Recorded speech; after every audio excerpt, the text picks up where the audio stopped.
할렐루야. 이 시간 우리 하나님의 말씀 보도록 하겠습니다. 우리 하나님의 말씀은 누가복음 20장입니다. 누가복음 20장 1절에서 18절까지 보도록 하겠습니다. 누가복음 20장 1절에서 18절 시작. 하루는 예수께서 성전에서 백성을 가르치시며 복음을 전하실세 대제사장들과 서기관들이 장로들과 함께 가까이 와서 말하여 이르되 당신이 무슨 권위로 이런 일을 하는지 이 권위를 준 이가 누구인지 우리에게 말하라. 대답하여 이르시되 나도 한 말을 너희에게 물으리니 내게 말하라. 요한의 세례가 하늘로부터냐 사람으로부터냐? 그들이 서로 의논하여 이르되 만일 하늘로부터 하면 어찌하여 그를 믿지 아니하였느냐 할 것이요 만일 사람으로부터라 하면 백성이 요한을 선지자로 인정하니 그들이 다 우리를 돌로 칠 것이라 하고 대답하되 어디서부터인지 알지 못하노라 하니 예수께서 이르시되 나도 무슨 권위로 이런 일을 하는지 너에게 이르지 아니하리라 하시니라. 그가 또 비유로 이 백성에게 말씀하시기 시작하시니라. 한 사람이 포도원을 만들어 농부들에게 새로 주고 타국에 가서 오래 있다가 때가 이름에 포도원 소출 얼마를 바치게 하려고 한 종을 농부들에게 보내니 농부들이 종을 몹시 때리고 거저 보내었거늘 다시 다른 종을 보내니 그도 몹시 때리고 능욕하고 거저 보내었거늘 다시 세 번째 종을 보내니 이 종도 상하게 하고 내어 쫓은지라. 포도원 주인이 이르되 어찌할까 내 사랑하는 아들을 보내니 그들이 혹 그는 존대하리라 하였더니 농부들이 그를 보고 서로 의논하여 이르되 이는 상속자니 죽이고 그 유산을 우리의 것으로 만들자 하고 포도원 밖에 내쫓아 죽였느니라.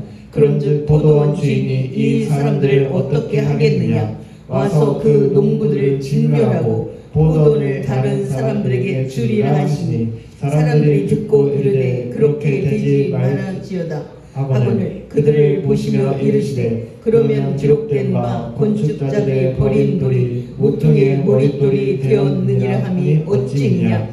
무릇 이 돌 위에 떨어지는 자는 깨어지겠고 이 돌 위 사람 위에 떨어지면 그를 가루로 만들어 흩으리라 하시니라. 아멘. 네, 오늘은 권위에 대한 대답. 네, 이스라엘 백성들이 계속 우리 예수님을 어떻게 해서든 책잡고, 그래서 오늘은 예수님이 하도 그들이 생각할 때는 예수님이 꼴통인 겁니다. 예수님이 막 성전을 막 다 뒤집어 엎고 막 이러니까 저 어떻게 하면 그 예수님을 죽여버릴까? 이런 것이 그들의 굉장한 고민이었습니다. 어떤 입장에서 오늘 이 본문이 이 권위에 대해서 예수님께 말씀하는지 그 부분을 잠깐 우리가 무슨 일이 있었길래 이들이 이렇게 예수님 앞에 권위에 대해서 도전하는가 한번 19장 45절로 그 바로 위에 단계예요. 48절까지 한번 읽어보도록 하겠습니다.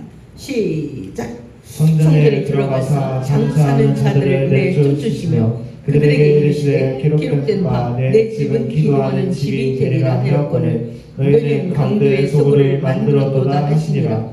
예수께서 날마다 성전에서 가르치시니 대제사장들과 서기관들과 백성의 지도자들이 그를 죽이려고 꾀하되 백성이 다 그에게 귀를 기울여 들으므로 어찌할 방도를 찾지 못하였더라. 아멘. 이스라엘은 그 6월절마다 6월절을 최고 큰 행사로 치릅니다. 어떻게 보면 우리 8.15 해방, 우리 8.15 해방 대단한 일이지만 6월절은 이스라엘에서 모든 애굽 사람을 죽이고 장자의 재앙에서 바로 이스라엘 사람만 패스오버를 한 그것이 바로 6월절입니다. 이스라엘 백성 고센 땅에 있는 이스라엘 백성층만 문설주에 피를 발랐기 때문에 그 패스오버에서 바로 그들이 살았어요. 그 6월절을 얼마나 잘 지키냐면 그래서 이 성전세를 6월절 안에 미리 한 달 전에 전부 다 납세수에 돈을 내야 됩니다. 반세계를. 그런데 만약에 돈을 못 낸 사람들은 이제 그 하루 전까지 6월절 하루 전까지 이 성전에서 양과 또 새와 또 나름 비둘기와 이런 것들을 사야 되는 거예요. 왜냐하면 성전에 그냥 못 들어가는 거예요. 6월절날 하나님이 얼마나 우리를 구해준 그 날을 특별히 기념하기 제사를 드리기 위해서 분명히 양과 또 가난한 사람은 새, 또 비둘기 또 뭐 이런 것들을 사 가야 돼. 그리고 또 뭐 있냐면 이제 로마의 앞제배에 있기 때문에 보통 화폐가 로마 화폐입니다. 근데 적어도 하나님의 성전에 들어갈 때는 유대인의 화폐를 가져와야 된다. 그래서 엄청난 폭리, 뭐 30배, 60배, 뭐 100배의 폭리를 부르는 게 금이에요. 왜? 다른 어쩔 바가 없어. 다른 선택이 없어. 그래서 그러면 난 돈이 없으니까 우리가 양 키운 거를 양 하나 끌고 가야지 이러면 안 돼. 왜? 며칠 끌고 갔으면 그 양이 또 파리해졌을 거 아니에요. 지치고. 그러니까 안 돼. 하나님 앞에는 좋은 걸 드려야 돼. 그래서 팔딱팔딱한 거기서 막 갖고 온 것들을 사야 되는 거예요. 그렇게 해서 또 폭리를 취하고 또 난 돈이 너무 없는데 어떡하냐고 내 사정이 그러면 하나 다리 저는 거 또 하나 눈 빠진 거 이런 것들을 팔아서 매매 1년에 한 번 집중해서 6월달에 폭리를 취하는 겁니다. 이것이 제사장들이 하는 일들이에요. 그러니까 6월절 얼마나 기다리겠어요? 6월절에 폭리를 취해서 자기의 수입을 잡으려고 이 제사장 막 이런 사람들은 막 혈안이 돼 있는 거죠. 예배는 어디로 가고. 그래서 완전히 이 주객에 박혀 있는 이들의 입장에서 그래서 그러니까 화폐에서 그리고 양도 한두 마리 갖다 놨겠어요? 얼마나 많은 무리의 양들을 또 갖다 놨겠어요? 또 비둘기, 새 이런 것들 갖고 그러니까 양의 소리, 비둘기 소리 뭐 해서 엉망진창을 만들어 놓은 겁니다. 그런데 제사장이 이것을 말려야 되는 입장에서 오히려 이것은 모든 것이 대제사장이 수입으로 보는 거예요. 1년에 한 번. 그러니까 뭐 1년에 한 번 막 크게 막 한탕하는 거죠. 이런 입장에 있는 이 모습을 보고 예수님이 주일날 성전에 입성하시면서 또 월요일날 이 모든 부분을 처리해버리고요. 그냥 다 뒤집어 엎어버린 거예요. 막 비둘기도 막 다 날려버리고 막 양도 막 다 나가라 그러고 막 화폐상도 막 다 환전소도 막 다 엎어버리고 막 이렇게 한 거예요. 그랬더니 많은 사람들이 이 모습을 보고 또 그러면서 예수님의 말씀을 들어보고 너무 기뻐하는 거예요. 그런데 이 제사장 서기관 바리새인들은 어떤 입장이냐면 늘 자기는 폭리를 취하면서 백성들에게는 존경과 또 칭찬과 이런 걸 또 듣고 싶은 거예요. 그들이 우리가 유괴 사람은 거의 칭찬과 존경을 받지 않으면 일을 안 하죠. 유괴 사람은 그러니까 완전히 유괴 사람인 거죠. 이런 입장에서 바로 이제 이들은 어떻게 했냐? 우리에게 정면 도전하는 사람은 예수님밖에 없어. 예수님을 해치우지 않고는 우리가 백성들을 더 이상 그들에게 설교할 수도 없고 그들에게 더 이상 존경이라는 건 없어. 그러니까 예수님을 어떻게 해서라도 죽여야 돼. 이런 마음이 그들에게 가득 들었고 예수님도 그들의 그 마음을 또 자극해서 자기가 온전히 대속의 제물을 드리고자 하는 그런 입장도 있는 겁니다. 그리고 마지막 가는 그 길에 성전이 어떠해야 되는가라는 것을 가르치는 바로 일침이 또 되는 것입니다. 그런 입장에서 오늘 이 본문 말씀이 주어지는 것입니다. 그렇게 하고 나서 다 성전 뒤집어 엎고 화폐상 다 뒤집어 엎고 비둘기 다 날려보내고 양들도 다 몰아내보내고 이러니까 이들이 너무 황당한 이것을 모든 백성이 다 보는 거예요. 이러니까 어떤 입장이 생겼냐면 20절에 이제 그들에게 맞서서 지금 싸우고자 하는 겁니다. 예수님에게 20장 보겠습니다. 1절과 2절 시작. 하루는 예수께서 성전에서 백성을 가르치시며 복음을 전하실 때 대제사장들과 서기관들이 장로들과 함께 가까이 와서 말하여 이르되 당신이 무슨 권위로 이런 일을 하는지 이 권위를 준 이가 누구인지 우리에게 말하라. 아멘. 예수님 보니까 미안한 안색이 전혀 없어. 아니 우리가 이때까지 전통적으로 우리 할아버지 아버지 대상이 할아버지 대상이 그 다음에 아버지한테 물려주고 아버지가 또 아들에게 물려주고 그래서 대대로 우리가 이것을 하나님의 은혜인 줄 알고 이렇게 화폐상을 하고 양을 팔고 새를 팔고 이렇게 우리가 자연스럽게 전통을 이어서 해온 이것을 그냥 싹 뒤집어 엎었어요. 허락도 안 받고 상의도 없이. 그래놓고 오늘 태연하게 와서 또 말씀을 설교를 하시는 거예요. 예수님이 우라통이 터지는 겁니다.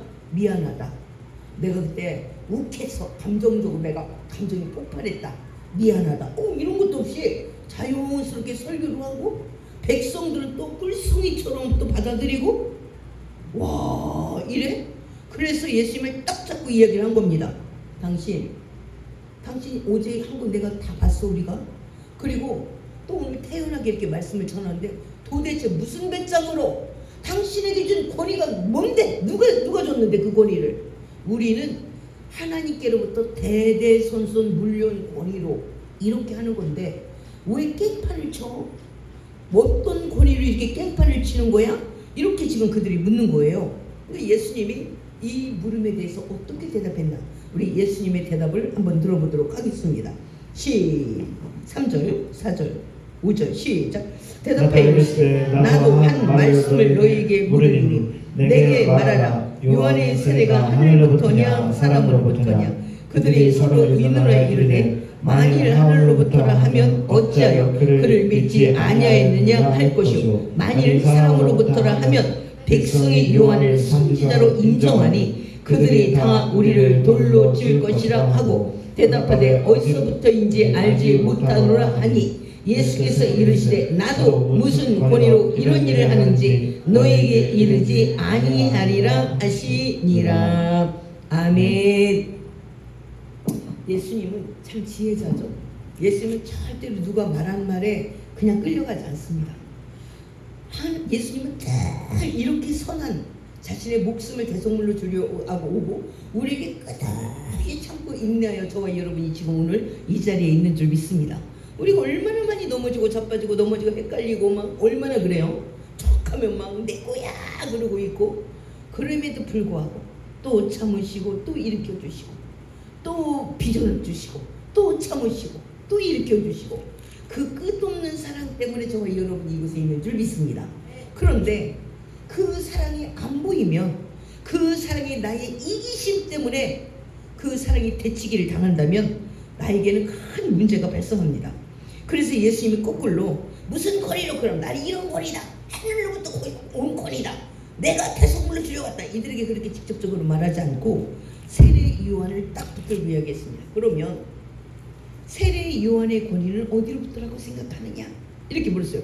그래서 하늘로부터 왔다 그러면 근데 너희들은 왜 제사장되고 안 믿지? 제사장되고 바리새인 서기관이 돼가지고 안 믿어? 백성들도 믿는데 그렇게 말하는 것이고 사랑예로부터 왔다 이렇게 말하면 그들이 사람으로 봤다? 그들 분명히 세례 요한은 선지자인데 선지자니까 그 엄청난 능력을 행하지? 사람으로서는 그런 능력을 행하는데 그래서 이게 세례 요한이 하늘로부터 온 선지자인지도 몰라보네. 그리고 돌로 치겠다. 이걸 어떡하지? 그래서 모르겠나이다. 어디로부터 왔는지 잘 모르겠나이다. 그냥 이렇게 말하자. 이렇게 말했어요. 그랬더니 예수님이 그 말씀을 딱 붙들고 나도 어디로부터 이 권위가 온지 내가 너희에게 말하지 않겠다. 나도 모르겠다. 이렇게 예수님이 대답을 그들에게 했습니다.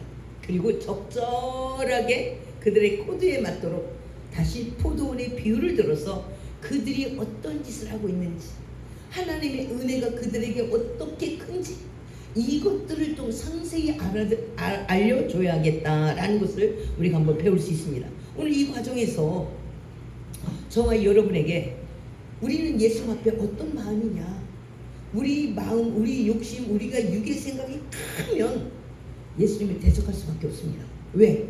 내 6월절 한 번 왕창 해먹을 수 있는 이 판을 그냥 뒤집어 엎어서 판을 뒤집어 엎은 것도 지금 심란한데 백성들이 그걸 다 본 거예요. 저 제사가 안 되겠네. 서기관 바리새인은 안 되겠네. 야 이렇게 본 거예요. 더 이상 그들이 존경을 못 받아. 예수님이 살아있으면 절대로 존경을 못 받아. 예수님을 죽이고 나서 다시 한번 이 백성을 가르쳐서 우리가 하는 일에 줄을 세워야 돼. 우리가 원하는 그것에 백성들이 늘 존경도 해줘야 되고 칭찬도 우리에게 해줘야 되고 돈도 대줘야 되고 이렇게 해서 우리에게 줄을 세우기 위해서는 예수님을 없애버릴 수밖에 없어.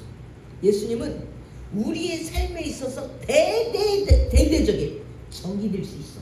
적밖에 안 되니까 예수님 없애버리자 라는 입장에서 이들이 계속적으로 예수님 앞에 치고 들어오는 이런 모습입니다. 저와 여러분도 마찬가지입니다. 우리가 내 일이 최고의 일이야. 내 일에 예수님이 끼어들기를 한다? 이러면 못 말리는 겁니다. 내가 오늘 나 오늘 뭐 해야 돼. 근데 예수님이 끼어들어서 오늘 청소를 한다든가 뭐를 어쩐다. 너무 화가 나는 거죠. 왜 끼어들기를 하냐고. 내가 오늘 나름대로 삶의 일정을 정해놨다니까. 내 플랜이 있다니까. 근데 예수님이 왜 끼어드냐고. 돈도 내 일정이 딱 정해져 있어요. 그런데 무엇이 어쩌냐 어쩌서 뭐 헌금을 하느니 뭐 어디를 어떻게 해서 시간을 잡았어요. 예수님이 내 시간, 내 물질, 내 정성, 내 마음을 잡아 쓰려고 그러는 거예요. 예수 앞에 드릴 내가 전혀 준비가 없습니다. 내 일로, 내 이익된 것으로, 내 욕심으로 내가 딱 짜놨어. 근데 예수님이 끼어들어서 돈도 시간도 또 네 마음도 달래 참을 수가 없습니다. 이것이 바로 예수님과 제사장들의 마찰인 것입니다. 그러니까 저와 여러분도 내가 왜 그렇게 힘드냐? 내 계획 안에 예수님이 끼어드는 존재밖에 안 되는 거예요. 그분이 주인이 아니라 내 생활에 침범하는 거예요. 잔잔한 파도에 예수님이 돌을 던지는 거예요. 이런 관계라면 어떡할까? 그래서 먼저 예수님과 나의 관계가 하나님과 피조물의 이 관계, 아버지와 자녀의 관계, 그런 관계냐? 안 그러면 내가 나름대로 세상으로 꽉 차있는 이 관계에 예수님이 끼어드는 도둑 같은, 그리고 내 돈도 뺏어가는 강도 같은 이런 관계냐? 먼저 이 관계의 설정을 먼저 돌아보는 저와 여러분이 되어야 될 줄 믿습니다. 할렐루야. 그러니까 예수님이 주의해주고 나귀 임자에게 주인이 쓰시겠다 하라, 주가 쓰시겠다 하라, 당장 줄 것이다. 이 관계가 아니라 야 사기꾼도 저런 사기꾼을 봤나? 어떻게 나귀를 달래? 세상에, 야 이런 사기꾼은 아주 역사인의 최고의 사기꾼이지. 나귀 임자가 사기꾼으로 볼 수도 있는 예수님의 입장입니다. 그런데 주가 쓰시겠다면 가져가라. 그러니까 그는 하나님과 자기의 관계가 바른 관계입니다. 근데 우리는 왜 그렇게 힘드냐? 마음이 내가 예수님보다 높으니까요. 그래서 예수님이 나의 삶에 자꾸 끼어들려고 그래. 이게 너무 힘든 바로 이런 부분 아니냐. 이 새해에는 다시 하나님과 나의 관계 설정을 좀 다시 하자. 할렐루야. 이것이 안 되면 절대로 신앙은 잘하지도 없고 예수님이 늘 나에게 피곤한. 왜? 내가 내 입장에 내가 세운 나의 계획에 자꾸 끼어드는 왜 여러분 새치기 하는 차 안 이쁘잖아요. 근데 가려는데 자꾸 새치기를 하려고 그래. 안 이쁘잖아요. 그래서 새치기 하는 예수님이냐? 안 그러면 나의 주가 되어서 나를 인도하는 하나님이냐? 먼저 이 관계 설정을 잘하지 않다면 우리는 또 새해 1년 내내 피곤할 뿐더러 지금까지 예수님이 언제든지 우리를 콜하면 지옥에 갈 수밖에 없다. 바로 이런 모습일 수밖에 없다는 것을 우리가 깨달아야 될 줄 믿습니다. 그래서 오늘 제사장, 바리새인, 서기관 이 모든 사람에게 존경을 받는데 오늘 완전히 예수님이 묵사발을 만들어 놓은 거예요. 다 뒤집어 엎고 돈도 막 다 집어내버리고. 이 어떤 돈인데 1년에 한 차례라니까 메뚜기도 한 차례인 것처럼 오늘 6월절에 오늘 대박을 쳐야 되는데 다 뒤집어 엎은 거예요. 그리고 그 이튿날 자연스럽게 또 백성들에게 말씀을 전하니까 백성들은 또 막 꿀송이처럼 받아들이는 거예요. 확실히 죽여야 될 예수님인 거예요. 왜? 내 일에, 내 이익에, 그리고 나의 존경을 받는 나의 입장에 절대적으로 해가 되는 분이 예수님이십니다. 정말 여러분이 예수님이 어떠십니까? 나를 사랑하고 나에게 생명을 주시고 나를 천국으로 인도하시고 이거는 그냥 지식으로 있고 보통의 나의 일상에서는 예수님 때문에 미친다니까. 교회 오라가라 막 헌금이 어쨌느니 막 주기 싫어 막 절기 들어와서 막 내라 돈도 없는데 이렇게.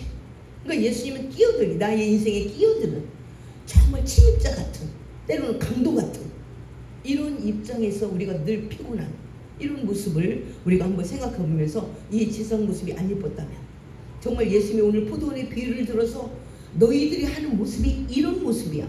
너희들은 이익을 위해서 이렇게 하고 너희들이 축복을 위해서 이렇게 하지만 축복은커녕 살아남지 못하는 바로 그런 종결점을 가지고 있는 바로 너의 모습이다. 이것을 예수님이 지금 가르치고 있는 모습입니다.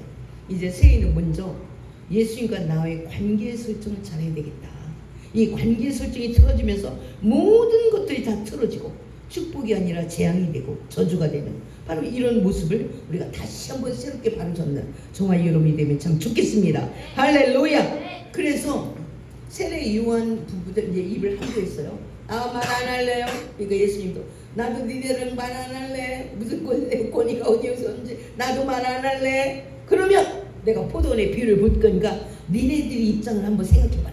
너희 어떤 짓을 하고 있는지 우리가 한번 보자. 그래서 포도원의 비유를 했습니다. 어떤 사람이 한번 보겠습니다. 네, 포도원의 비유에 대해서 9절 10절 시작.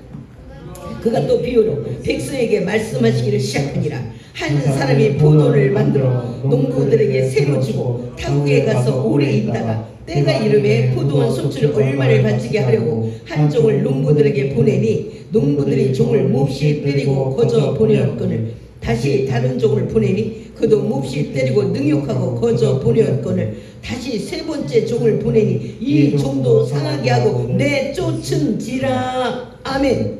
네, 포도원을 만들었대요. 예수님이 그 엄청난 하나님이 대가를 지불해서 그럼 주인이 되는 거죠. 대가를 지불한 사람이 주인이 되는 거예요.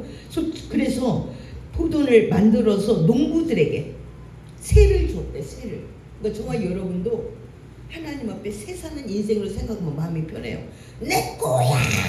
근데 누가 뜯어먹어? 예수님도 뜯어먹고 누구들 가난한 사람 뜯어먹고 이리 뜯어먹고 저리 뜯어먹고 선교사가 어쩐 예전 또 뜯어먹고 나 뜯기가 너무 피곤해. 내가 주인이니까 너무 피곤한 겁니다. 근데 내가 새를 산다고 생각하면 너무 감사하죠.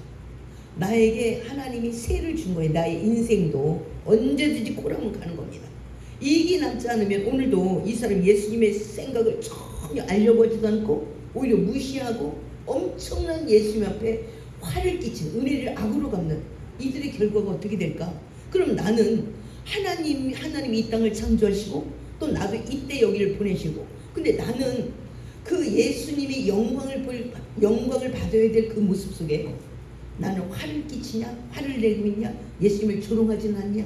안 그러면 나는 예수님과 어떤 존재냐? 어떤 관계? 예수님이 바라볼 때 나라는 존재를 어떻게 바라볼까? 나를 보고 찬송이 나올까? 안 그러면 내가 언제까지 쟤를 참아야 하지? 올해 또 참아야 돼? 안 그러면 올해 내가 벼락을 쳐서 반드시 깨닫고 말게 할까? 예수님이 나한테 어떤 생각을 할까? 오늘도 새 차례를 바라보고 예수님이 굉장히 고민하는 거예요. 이 고민을 한번 저와 여러분에게 향해서도 예수님의 그 고민을 갖고 있지는 않을까? 이런 생각을 한번 해보면 좋겠습니다. 그래서 포도원을 만들었어요. 그리고 농부들에게 새로 주고 타국에 가서 오래 있다가 결산할 때쯤 왔대요. 우리도 그렇죠. 새를 어우리를 딱 줘. 어우리를 주면 어우리라는 건 반반하는 겁니다. 내가 누구에게 농사 오래 지어 드세요. 그러면 반은 자기가 농약 쓰고 자기가 씨 뿌리고 다 해. 그리고 반은 땅새로 주인에게 반 주고 반은 자기가 먹는 거예요. 이게 어우리라고 그러거든요. 그래서 나름대로 10절에 때가 이름에 그 이튿날 온 게 아니래. 이제 농사가 어느 정도 소출이 됐다. 이렇게 됐을 때 소출 얼마 주인에게 계약한 내용만큼만 주면 되는 겁니다. 소출 얼마를 바치게 하려고 한 종을 농부들에게 보내니 농부들이 종을 몹시 때리고 거저 보낼 거. 이놈 좀 봐. 내가 농사 진 거야. 어디서 소출 얘기를 해? 하나님은 사랑인데 어디서 와서 뭘 얼마를 달라? 이런 놈 좀 봐. 그리고 때려줬대요. 죄송하다고 이번에 농사가 안 돼서 좀 새해 잘 되면 이게 아니고 미안해서 한 게 아니고 이런 놈 좀 봐. 농사 내가 짓고 내가 땀 흘렸고 내가 씨 뿌렸다고 내가 밥 메고 어디서 소출 얘기를 해. 그리고 때려서 보냈대요. 우리 모습 아닌가요 이게? 우리 모습? 우리도 하나님이 비를 주고 태양을 주고 바다 다 줬어. 어디 내 걸 꽁꼬로 먹어. 내 걸 꽁꼬로 먹어. 우리도 이러지 않은가? 하나님이 10의 하나는 내 것이다.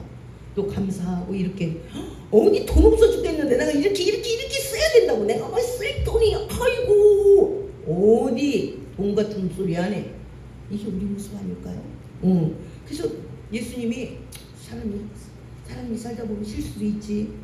또 한 종을 보냈대요. 선지자를 또 보내가지고 막 이야기를 했어. 그랬더니 두 번째 종 다른 종을 보냈대요. 11절에 11절 그랬더니 어떻게 했냐? 다른 종을 보내니 그도 몹시 때리고 능욕하고 거저 보내었거늘. 능욕까지 했대요. 먼저는 때리기만 해서 보냈거든요. 메타작을 해서 보냈는데 이번에는 어떤 놈이 너를 보냈어? 그 놈이 누구야? 그 놈이 예수라는 놈이야? 막 능욕까지 했대요. 막 그 보낸 사람을 막 욕을 보여가면서 보냈대요. 어떤 강도 같은 것들이 너한테 너를 보냈어? 이렇게. 이거를 또 참았대. 그리고 다시 또 세 번째 12절에 보냈대요. 그랬더니 12절 다시 시작. 다시 세 번째 종을 보내니 이 종도 상하게 하고 내쫓은지라. 아멘. 이 종은 아예 두 번, 그러니까 하나는 처음에는 몹시 때리고 거저 보냈고 두 번째는 능욕까지 했대요.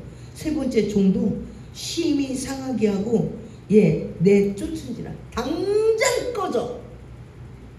너를 보낸 그 사람에게 그 사람이라고 말했겠어요? 놈이라고 했겠죠. 앞으로 다시는 보내지 말라고 말해. 이렇게. 그리고 당장 꺼져. 이렇게 내쫓아버렸대. 여러분이 주인이라면 어떡할까요? 우리도 경고 많이 듣죠. 하나님 앞에 너 잘해라, 잘해라, 잘해야 되겠지. 아유 시큰둥 못 들은 척, 못 들은 척. 복 준다는 소리 하세요. 복 준다 소리. 나 사랑하시죠? 사랑한다고 말씀하세요. 우리가 이렇게 하진 않는가?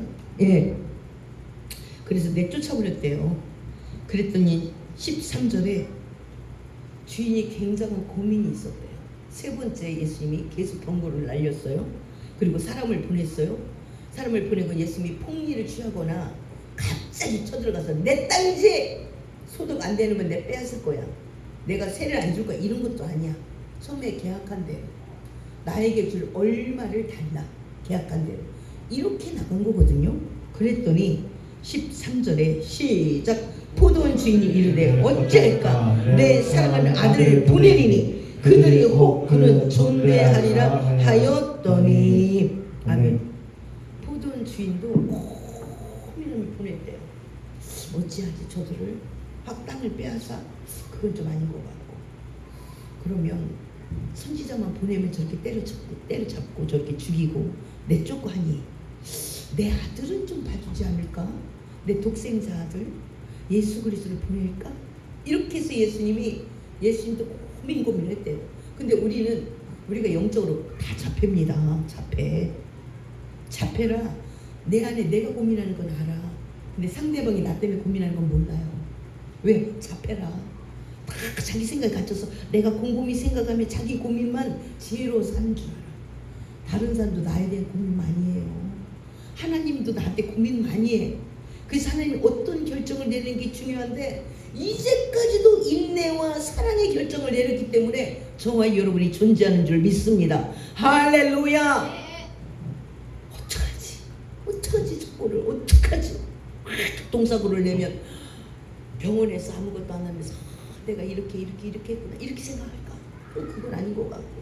그래도 내 새끼인데 우리도 그러죠. 새끼가 말 안 들어도 어디가 교통사고 났으면 좋겠다 이런 생각을 안 하잖아요. 말 안 들어도 그렇게는 안 하거든요. 그래서 안 되겠다. 적어도 내 외아들을 보내면 내 외아들만큼은 얼굴 봐주겠지. 또 믿어줘. 근데 우리는 남 같은 경우는 쟤 벌써 떡잎을 보면 쟤 나무를 할 수 있거든. 쟤는 안 돼. 분명히 또 죽일 거야. 이렇게 할 건데 우리 하나님의 마음은 우리가 자녀의 관계라. 적어도 또 한 번 참아. 이번만큼은 잘할 거야. 이번만큼은 또 잘할 거야. 왜? 자녀라요. 자녀는 아무리 잘못해도요. 잘못된 것을 우리 옛날에 그 고려장 할 때 그 이야기가 있잖아요. 아들이 자기 엄마를 산에다가 이제 버리고 오려고 가는데 그 엄마는 지게를 지고 산 위에 올라갔는데 솔잎을 꺾어서 놓는다잖아요. 산 꼭대기 올라가서 어느 길로 갔는지 아들이 못 찾을까 봐 엄마를 거기다 놓고 아들이 내려갈 때 길 잘 찾아서 집에 가라고. 그래서 엄마를 땅에 놨을 때 아들아 내가 네 지게를 하면서 내가 계속 솔잎을 꺾어서 놨거든. 그 솔잎이 꺾은 대로 가면 집이 나와. 자기를 버리는데도 부모의 마음은 아들을 살리고 싶은 거예요. 기가 막힌 거죠. 그래서 아들을 보내보자. 한 번 더 기회를 주자. 내 아들은 설마 내 아들을 때리겠어? 이렇게 하고 아들을 보냈대요. 그랬더니 지금 내 사랑하는 아들을 보내리니 그들이 혹 그는 존대하리라. 이렇게 또 한 번을 억지로 기대를 해보고 억지로 여러 가지 고민을 하면서 그렇다면 하나님은 이 새해 들면서 우리에게 그래 한 해 더 기회를 줘보자. 올해는 눈을 뜨겠지. 올해는 귀가 열리겠지. 올해는 나와의 관계를 회복하겠지. 올해는 더 이상 내 거야. 예수님 한 번만 더 힘을 주 얘기만 해봐라. 예수님 얼굴에 그냥 입을 막 냥냥 찢어버릴 거 냥냥. 내가 한 번만 더 내게 막 뭐다 해봐. 내가 그냥 확 올 한 번만 2026년에 한 번만 내가 더 참아보자. 이런 예수님은 아닐까? 오늘 이 말씀을 통해서 우리가 이렇게 잘 한번 지혜롭게 또 예수님의 마음에 맞추어서 우리 주파수를 잘 맞추어서 듣는 저와 여러분이 되면 참 좋겠습니다. 그러니까 우리가 예수님이 이렇게 말씀을 많이 했는데 서기관 바리새인 제사장은 늘 화가 나요. 그들은 늘 화가 났어. 근데 많은 백성들은 그렇게 달콤했대요. 왜 미련하고 바보 같은 그들이 무시하는 그 백성들 달콤하게 들리는 말씀이 바리새인 서기관 제사장들에게는 그렇게 화가 나는 말씀인지 몰라요. 똑같은 설교인데도. 그 저와 여러분 어떻습니까? 어떤 말씀에 화가 납니까? 어떤 말씀이 달콤합니까? 예, 제사장 바리새인 그들에게 복이 있을지어다. 나 복이 있어. 너희들 오죽하면 제사장이 됐겠니? 막 복이 있을지 그러면 좋아하겠죠. 근데 하나님께서 한번 그 부분을 한번 볼까요? 저와 여러분들이 이 말씀에 화가 납니까? 그러면 뭔가 관계가 힘이 틀어져 있다 이렇게 보는 겁니다. 한번 볼까요? 똑같은 예수님의 하는 행동에 대해서 예수님의 말씀에 대해서 한번 볼까요? 예, 19장 47절 48절 시작. 예수께서 날마다 성전에 가르치시니 대상들과 백성이 지도돼 그를 죽이려고 꾀하되 백성이 다 그에게 귀를 기울여 들으므로 어찌할 방도를 찾지 못하였더라. 아멘. 예, 제사장과 서기관 바리새인은 똑같은 말씀을 듣고 아이씨 이렇게 됐대. 근데 백성들은 아멘. 근데 서기관 바리새인 제사장은 아이씨 반드시 죽이리라. 똑같은 메시지가 어떻게 이렇게 다를까? 사람이 듣기가 귀도 똑같아. 똑같은 세상을 살아. 근데 어떻게 똑똑한 사람은 아이쌍 이렇게 되고 그냥 무야유야하는 그런 사람들은 이슬람하는 이런 사람들은 어떻게 이렇게 들릴까? 제사장이 바라볼 때 예수님의 설교는 똥설교입니다. 근데 이들이 바라볼 때는 막 물송이 같은 설교예요. 바로 나에게 문제가 있지 않겠습니까? 나에게 어떤 요소가 있길래 바로 이렇게 들릴까? 이런 생각을 한번 우리가 새해 하고 우리를 정돈해 가면 참 좋겠습니다. 그래서 13절에 20장 13절에 포도원 주인이 고민을 많이 했대요. 어떻게 하지? 제가 계속 습관적으로 2025년도까지는 영 아닌데 귀도 없고 눈도 없고 제가 어떡하지 생각도 안 되고 늘 생각도 구부러져 있어. 자기 중심 완전히 영적으로 잡해 자기 생각 외에는 아무것도 알지 못해. 하나님은 아예 관심도 없고 관심이 없을 뿐더러 아주 지긋지긋하게 생각해. 하나님의 일은 쟤 어떡하지? 어떡하면 좋지? 그래 2026년에 한 해 더 참아보자. 내 아들을 한번 보내보자. 이렇게 결론을 내렸대요. 아버지니까 끝까지 1%만 보이면 긍정적으로 생각하고 싶은 거예요. 긍정적으로 1%만 좋으면 완전히 남 같으면 안돼 제 떡잎에 벌써 노래 쟤네 말 싹수가 먼저 노래서 안돼 안돼 이미 사람이 되기를 글렀어 이렇게 볼 거예요. 이미 지금 3차례 이 상황을 당했잖아요. 근데 아버지 마음 얼마나 우리를 아비의 마음으로 예수님이 우리를 말씀하시는지 그래 2026년도 내가 예수를 보내서 한번 해보자. 예수 내 아들은 죽이지 않겠지. 존대하겠지. 그냥 억지로 믿어보는 거예요. 억지로 믿어보는 겁니다. 예, 그랬더니 14절 15절 시작.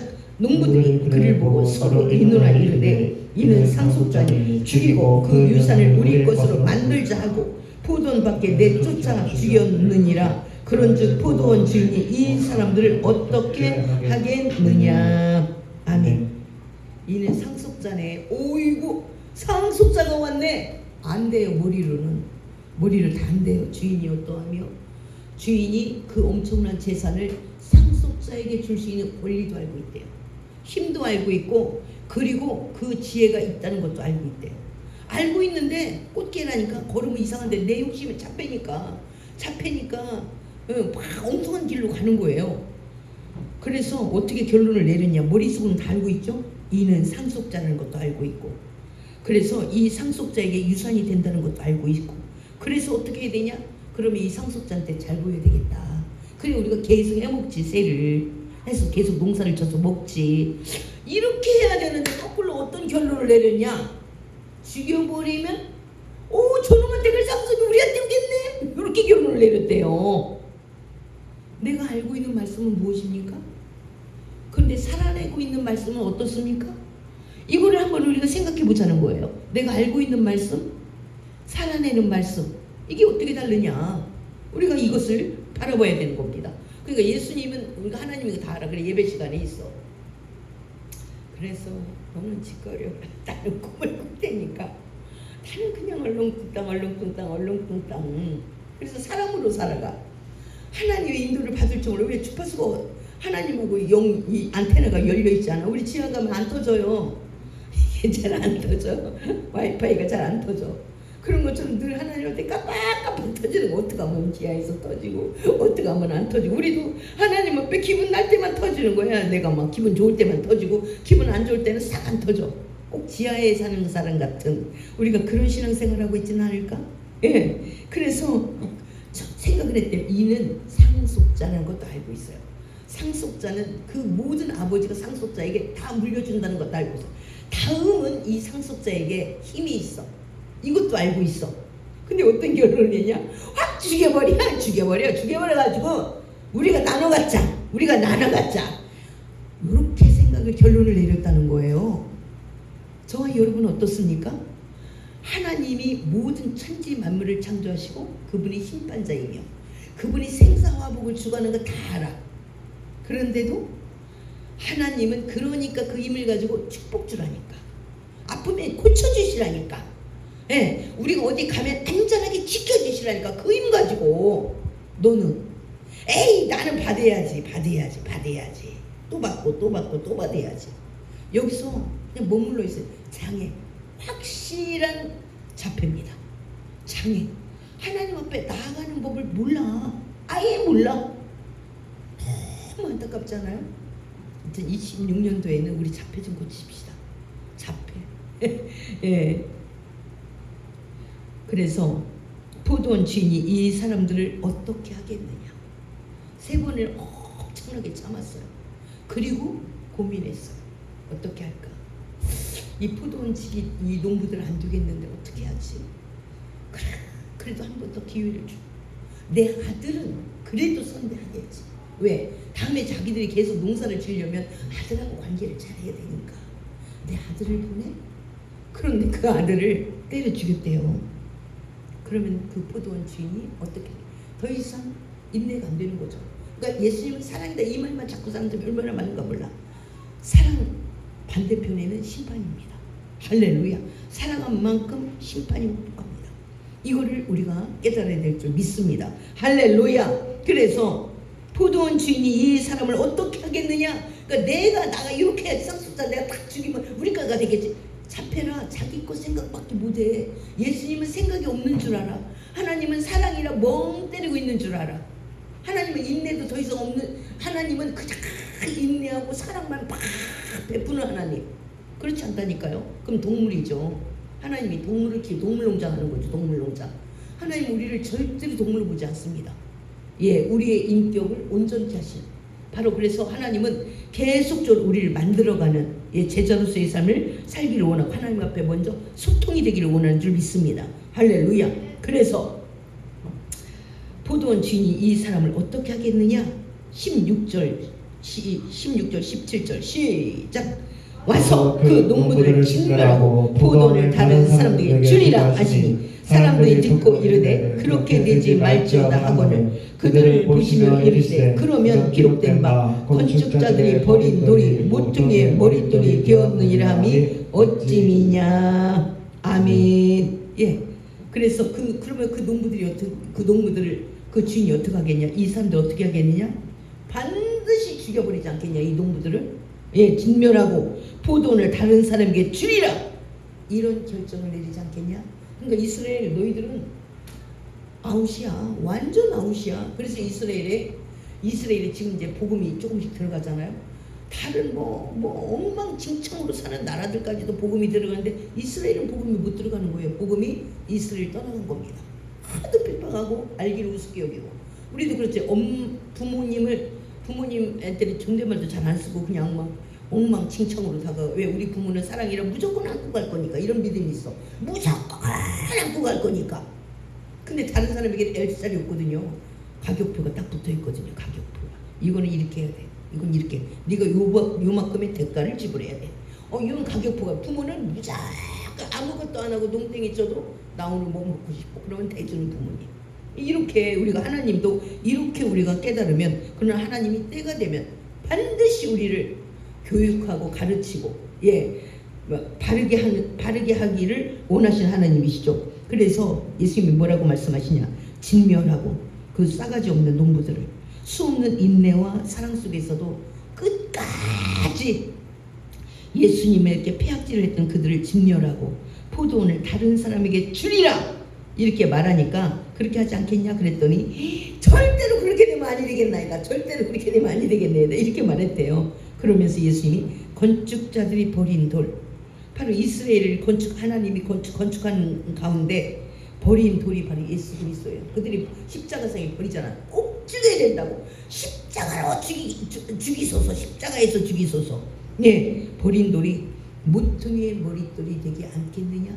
예수로 말미암아 우리가 구원을 받고 모든 예수로 말미암아 기도해야 되고 예수로 말미암아 응답받고 모퉁이에 이 집은 모퉁이 돌이 그렇게 써 있잖아. 건축 언제 누가 건축했어?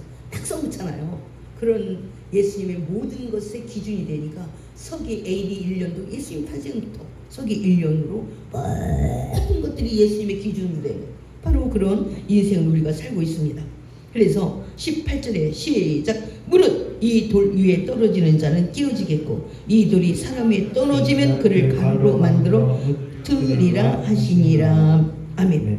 그러니까 우리가 돌 위에 예수님에게 돌격해도 내가 가루가 되고 내가 떡이 되고 깨어지겠고 예수님이 나한테 돌격을 해도 내가 가루가 된대요. 그러니까 예수님은 이길 수도 없고 이겨서도 안 됩니다. 예수님은 우리 싸움의 대상이 아니고 내가 예수님을 가르치는 대상이 아니고 고집피는 대상이 아니라 그분 말씀에 순종하여 그분의 말씀만을 따르는 자가 되는 것이 가장 복이 된 줄 믿습니다. 할렐루야. 네, 우리 한국의 정서는 배신자를 최고 싫어해. 배신자 낙인 지금 아주 싫어. 은혜를 악으로 갚는 자. 그런데 우리는 어떻습니까? 우리는 세상 사람들 예수가 누구인 줄 너무 잘 알아요. 머리로는. 근데 삶은 똑같아. 세상 사람하고 삶은 똑같아. 근데 머리로는 예수가 누군가를 알아. 바리새인 서기관 이 대상들처럼. 그런데 삶은 같아.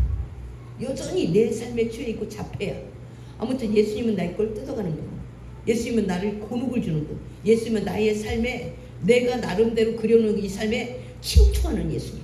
나한테 허락도 받지 않고 나에게 너무나 많은 무리수를 쓰는 예수님. 억지를 쓰고 그래서 예수님은 내 걸 빼앗아가는 강도.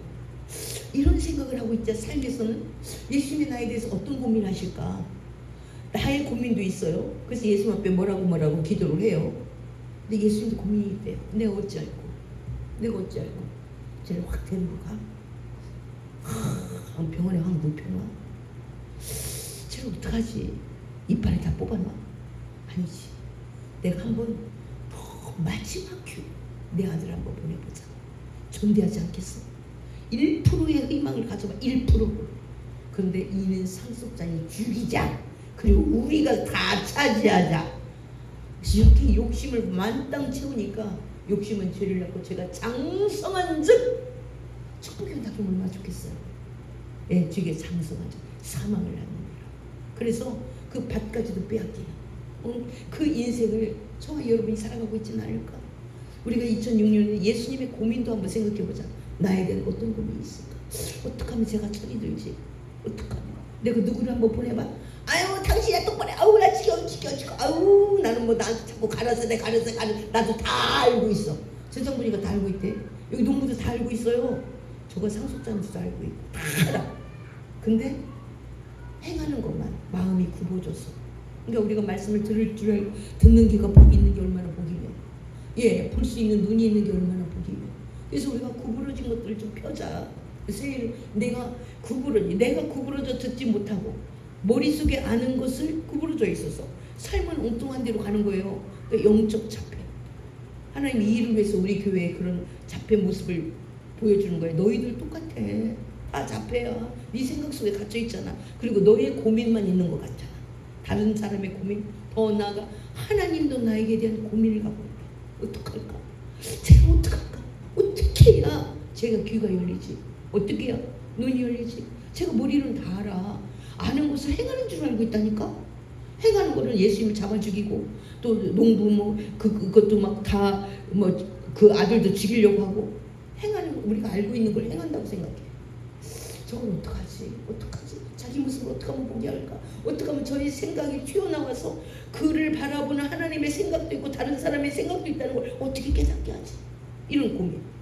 이제 하나님 그 소리가 안 들리니까 우리 스스로가 하나님은 나에게 어떤 고민을 하고 있을까? 목회자는 나에게 어떤 고민을 하고 있을까?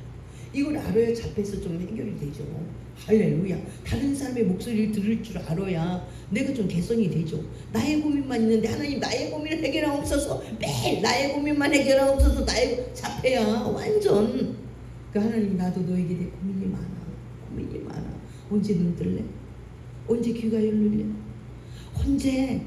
너는 네가 알고는 있어. 근데 네가 반대로 가는 거 알아? 어떻게 누가 말해주면 네가 반대로 가는 걸 깨달을래? 이렇게 세상 사람하고 다른 게 교회 오는 거잖아요. 어차피 세상과 육과 똑같이 풀리는 짜 있어요. 예수님 끼어들게 하지 마세요. 내가 그러면 심란하구나 성질나고 뚜껑 열리려고 하거든요. 절대로 끼어들게. 나도 힘들고 지치고 그래요. 뭐 때문에? 세상 일 때문에. 하나님 때문에 힘들고 지친 게 아니라 내 일 때문에, 내 육의 입장 때문에. 그래서 이제는 우리 하나님의 고민을 알자. 하나님이 13절 이 소리를 다시 한번 여호와의 목소리로, 예수님의 목소리로 한번 스스로에게 말하는 목소리가 되면 좋겠습니다. 13절 시작. 포도원 주인이 이르되 어찌할까? 내 사랑하는 아들을 보내리니 그들이 혹 그는 존귀하리라 하였더니. 아멘. 예수님의 눈물 아니겠어요? 예수님 너무 잘 전능한데 왜 모르겠어요? 내 아들 보내면 어떻게 하겠다는 거 너무 잘 알죠. 근데 그래도 내가 심판의 카드보다는 심판은 너무나 큰 일이기 때문에 한 번만 더 내가 믿어보자. 막 자기 스스로를 다지. 그래도 어떻게 심판의 칼을 내? 내가 믿어보자. 어찌할고 그래도 믿어야지. 이래서 아들을 보냈대요. 근데 그 아들을 가볍게 내 상속자니까 없애버리고 우리가 그것을 차지하자 이런 결론을 내린 거야. 너무 안타깝지 않아요? 새해는 우리가 하나님과의 관계를 바로 해서 이 자폐에서, 영적인 자폐에서 벗어나는 저와 여러분이 되기를 예수의 이름으로 축복합니다. 기도하겠습니다. 우리 함께 기도하겠습니다. 하나님, 내가 보니 이제 내가 영적인 자폐입니다.